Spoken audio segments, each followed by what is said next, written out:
હવે આજે તમારા મેડમ તમને આ શીખવાડવાના છે. આ વેલ છે, કવ વેલ છે, પછી આવી બધી જાળીની ડિઝાઇન છે, કાંગરી છે, ફૂલ છે, બેબી એલિફન્ટ છે, મોટો એલિફન્ટ છે. આ બધી જ વસ્તુ છે ને, તમને અત્યારે બધાને એવું લાગશે કંટાળો આવે છે, કેટલી પ્રેક્ટિસ કરે છે, પણ મેઇન મહેંદી જ આ છે.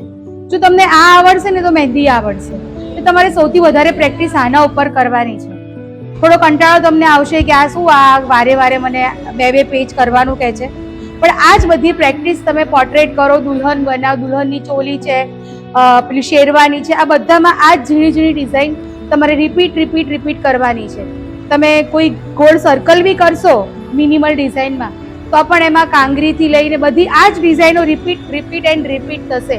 એટલે સૌથી પહેલા તમારે આ બધી ડિઝાઇનો શીખવું ખૂબ જરૂરી છે. બરાબર ને? એકદમ તમે બધા જ બેઝિક વાળા છો. તમે કોઈએ આજ સુધી મહેંદીનો કોન નથી પકડ્યો, એટલે તમને શીખતા થોડી વાર લાગશે, પણ હાર નહીં માનતા.